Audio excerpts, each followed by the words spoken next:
नमस्कार भारतवासियों, भाइयों एवं बहनों। यूट्यूब चैनल दर्शन एवं साहित्य पर आपका स्वागत है। युगनायक स्वामी विवेकानंद की बायोग्राफी समरी सीरीज की पिछली कड़ी में हमने जाना स्वामी विवेकानंद जी का उत्तर भारत भ्रमण, हिमालयों नाम नगा धीराजह, हिमालय का भ्रमण काल। आज की इस कड़ी में हम जानेंगे राजस्थान में भ्रमण का समय।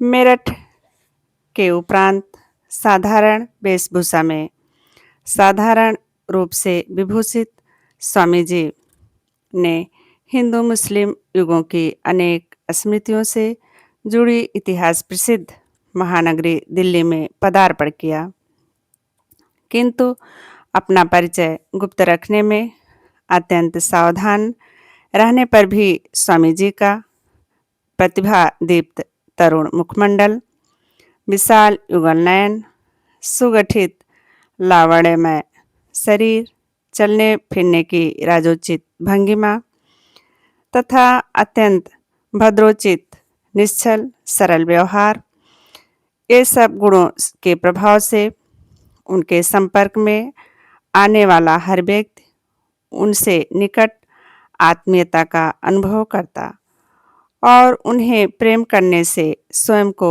रोक नहीं पाता था। इधर मेरठ में स्थित गुरु भ्राताओं ने 10 दिनों के बाद दिल्ली आकर अपनी प्रतिभा से स्वामी जी को सहज ही ढूंढ निकाला और उनके साथ सम्मिलित हो गए। स्वामी जी उन दिनों जीवन के उद्देश्य की सिद्धि के लिए अत्यंत व्याकुल थे। संभवतः वह जानते थे कि उनके जीवन का शुभ विजय काल अत्यंत समीप आ गया है और इसी से उनकी तैयारी के लिए समय भी बहुत कम ही है। त्यागी सन्यासी स्वामी जी अकेले विचरण करने की आवश्यकता का अनुभव करने के कारण समस्त बंधनों को काटकर, सारे संबंधों को त्याग कर, सारी सीमाओं को अस्वीकार कर, विभिन्न भयों के विचारों को हटाकर, दिल्ली और उत्तर भारत को पीछे छोड़कर, इतिहास की क्रीड़ा भूमि, सौंदर्य के लीला क्षेत्र, महाराणा प्रताप की मातृभूमि तथा सतियों के रक्त से दीपित वीर प्रसविनी राजस्थान की ओर अग्रसर हुए और 1891 ईस्वी के फरवरी महीने के प्रथम सप्ताह में एक सुबह ट्रेन से अलवर नगर रेलवे स्टेशन पर पहुँचे। कुछ ही दिनों में स्वामी जी के अनुरागियों की संख्या अत्यंत बढ़ जाने के कारण अलवर वासी कुछ गणमान्य व्यक्तियों ने यह तय किया कि उन्हें अलवर राज्य के अवकाश प्राप्त इंजीनियर पंडित शंभुनाथ जी के घर में रखना होगा। वहाँ स्वामी जी ने नियमित जीवन यापन और साधना के लिए अधिक सुयोग्य पाया। यहाँ आने के बाद वह प्रातः 9 बजे तक ध्यान धारणा में काल व्यतीत कर बैठक खाने में समागत व्यक्तियों से वार्तालाप करने के लिए निकलते। उसी समय जात बड़ निरपेक्ष 20-30 भक्तजन वहाँ आ जाते।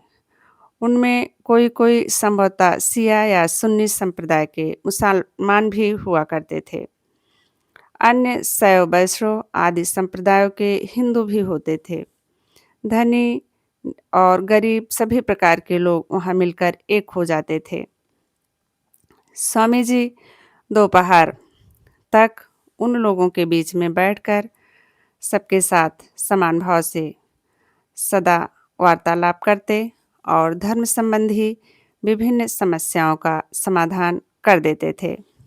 सभी निसंकोच भाव से स्वामी जी से बातें करते। धीरे धीरे अलवर के महाराजा के दीवान मेजर रामचंद्र जी के कानों में यह समाचार पहुंचा कि शहर में एक विशेष महात्मा का आगमन हुआ है।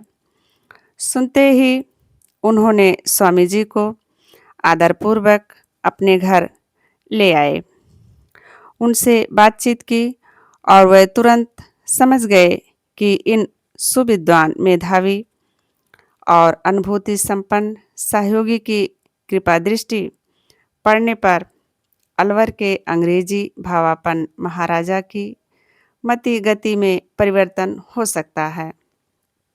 यह सोचकर उन्होंने महाराजा को संवाद पत्र भेजा। एक साधु आए हैं, वह अंग्रेजी के महापंडित हैं। महाराजा उन दिनों 2-3 मील दूर एक निर्जन महल में रह रहे थे। दीवान जी का पत्र पाकर वह दूसरे दिन ही अलवर लौट आए तथा सीधे दीवान जी के घर जाकर स्वामी जी का श्रद्धापूर्वक उन्होंने दर्शन किया और प्रणाम करने के बाद उनके सम्मुख आसन ग्रहण किया। उसके साथ समागत सभा सद्वृंद ने भी वहाँ उपयुक्त स्थान पर आसन ग्रहण किया। महाराजा ने पहले ही प्रश्न किया, अच्छा स्वामी जी, महाराज, सुनता हूँ कि आप अद्वितीय पंडित हैं, तब तो आप सहज ही काफ़ी धन का उपार्जन कर सकते हैं। ऐसा नहीं कर आप भीख मांगने क्यों निकले हैं? रंच मात्र संकोच किए बिना स्वामी जी ने फौरन प्रतिप्रश्न किया, महाराज, क्या आप कह सकते हैं कि अपने राज्य कार्य की अवहेलना कर आप दिन रात अंग्रेजी साहबों के साथ खाना खाकर शिकार करने क्यों निकलते हैं? सभा सदगढ़ स्वामी जी के कथन की भंगिमा से विचलित हो उठे। यह कैसा दुस्साहस है? पता नहीं आज इनके भाग्य में क्या बदा है। किंतु स्वामी जी की बात को महाराजा ने धीरतापूर्वक ही सुना। सुनकर थोड़ा विचार किया और बाद में कहा, मैं वैसा क्यों करता हूँ कह नहीं सकता, फिर भी हाँ, वह मुझे अच्छा लगता है। स्वामी जी ने भी उसी भांति सहर्ष स्वीकार किया। ठीक है, मुझे भी उसी प्रकार भिखारी की तरह घूमने निकलना अच्छा लगता है। महाराजा मंगल सिंह ने फिर जानना चाहा, अच्छा बाबा जी महाराज, यह जो सारे लोग मूर्ति पूजा करते हैं, उसमें मेरा बिल्कुल विश्वास नहीं है, तब मेरी क्या दशा होगी? यह बात कुछ व्यंग्यपूर्ण लहजे में कहने के बाद महाराजा ने थोड़ा मृदुहास्य भी किया। हिंदू होकर क्या कोई इस प्रकार की बात कर सकता है? ऐसा सोचकर स्वामी जी ने अविश्वास भरे लहजे में कहा, महाराज, ऐसा प्रतीत होता है कि आप मजाक कर रहे हैं। महाराज ने तब साधारण रूप से ही उत्तर दिया, नहीं स्वामी जी, बिल्कुल नहीं।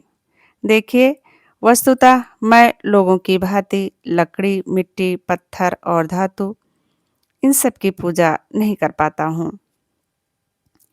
क्या इससे दूसरे जन्म में मेरी अधोगति होगी? पहले तो स्वामी जी ने मानो किंचित उदासीन भाव से कहा, जिसका जैसा विश्वास। उसी क्षण स्वामी जी अचानक कुछ ऐसा कर बैठे जिसे सबने भीषण संकट माना। इधर उधर देखने पर दीवार पर टंगी अलवर के महाराजा की एक तस्वीर पर स्वामी जी की नज़र पड़ी। उन्होंने उसे किसी व्यक्ति से उतरवाकर अपने हाथ में लेकर पूछा, यह किसकी तस्वीर है? तस्वीर का परिचय लेकर स्वामी जी ने जब दीवान से कहा, इस पर थूक दीजिए, तब सभी भय से त्रस्त हो गए। परंतु स्वामी जी कहने लगे, आप लोगों में से कोई भी इस पर थूक सकते हैं? कागज के अतिरिक्त यह तो और कुछ भी नहीं है। ऐसा करने में आप लोगों को आपत्ति क्या है? उस समय दीवान जी की आंखें भय और विस्मय से फैल गईं। वह कभी महाराज की ओर और कभी स्वामी जी की ओर देखने लगे। इधर किसी को आगे नहीं बढ़ते देखकर स्वामी जी बार बार कहने लगे, फेंकिए, इस पर थूक फेंकिए। अंत में किंकर्तव्य मोड़ दीवान जी ने कहा, क्या कहते हैं स्वामी जी, यह हमारे महाराजा की प्रतिमूर्ति है, ऐसा कार्य हम लोग कैसे कर सकते हैं। स्वामी जी ने फिर कहा, ऐसा भले ही हो, किंतु महाराजा तो सदैव इस चित्र के भीतर नहीं है। इसके भीतर तो महाराजा का हाड़ मांस रक्त नहीं है। महाराजा की भांति यह तस्वीर न तो हिलती है, न डुलती है, न बातें ही करती है। फिर भी आप लोगों में से कोई भी इस पर थूक फेंकने का राजी नहीं है, क्योंकि आप लोग इसमें महाराजा की काया की छाया देखते हैं। सचमुच इसके ऊपर थूक फेंकने पर आप लोगों को लगता है कि आप अपने स्वामी का, स्वयं महाराजा का अपमान कर रहे हैं। इसके बाद महाराजा मंगल की ओर मुड़कर उन्होंने कहा, देखिए महाराजा, एक दृष्टि में यद्यप आप इस चित्र में नहीं हैं, तथापि दूसरी दृष्टि से यह आप ही हैं। इसी से मैंने इन लोगों से थूक फेंकने को कहा था। तब आपके एकांत अनुरागी कर्मचारीगण हतप्रभ हो गए और इसमें आपका प्रतिबिंब है, यह उनके मन में आपको ला बिठाता है। इसकी ओर देखते ही वह लोग स्वयं आपको देखने लगते हैं। इसी से आपको व्यक्तिगत रूप से वह लोग जितना सम्मान देते हैं, इस चित्र का भी उतना ही सम्मान करते हैं। जो भक्तगण पत्थर या धातु से बनी प्रतिमा के देवी देवताओं की पूजा करते हैं, उन लोगों के संबंध में ठीक यही बात लागू होती है। भक्तगण इसलिए भगवान की प्रतिमा की पूजा करते हैं कि यह प्रतिमा उन लोगों को उनके अपने इष्ट का या इष्ट के ऐश्वर्य की महिमा का स्मरण करा देती है, उन लोगों की ध्यान धारणा में सहायक होती है। मंगल सिंह इतनी देर तक बड़े ध्यान से सब कुछ देख सुन रहे थे। अब उन्होंने हाथ जोड़कर स्वामी जी को, अभी जिस भाव से मूर्ति पूजा की स्वामी जी ने व्याख्या की थी, हाथ जोड़कर कहा, उस अर्थ में मैंने आज तक किसी को पत्थर काष्ठ या धातु की पूजा करते नहीं देखा। मैं यह तत्व नहीं जानता था। आपने मेरी आंखें खोल दी, किंतु मेरा क्या होगा, आप मुझ पर कृपा करें। स्वामी जी ने उत्तर दिया, महाराजा, कृपा एकमात्र भगवान ही कर सकते हैं और कोई नहीं। वो सबके कृपालु हैं और वह तो सदा ही कृपामय हैं। उनसे प्रार्थना कीजिए, वह निश्चय ही आप पर कृपा करेंगे। स्वामी जी के विदा लेकर चले जाने के बाद महाराज काफ़ी देर तक चुपचाप सोचते रहे और तत्पश्चात दीवान जी से कहा, ऐसा महात्मा मैंने पहले कभी नहीं देखा। इस समय मैं बिल्कुल उनके अनुगत हो गया हूँ। आप इन्हें कुछ दिनों तक अपने यहाँ रोके रखिए। आज की कड़ी में बस इतना ही। क्रमशः अगली कड़ी में इसी आशा के साथ कि आप अमर ज्योति एवं आत्मज्योति की प्रत्येक कड़ी में बने रहेंगे। आप लोगों से विनम्र निवेदन है, यदि आप माता पिता हैं, शिक्षक हैं, तो इस आत्मज्योति की प्रत्येक कड़ी से जुड़ने के लिए अपने बच्चों को प्रेरित करें। जुड़ने के लिए चैनल को सब्सक्राइब करें और हाँ, लाइक एवं कमेंट्स करना ना भूलें। जय हिंद, जय भारत।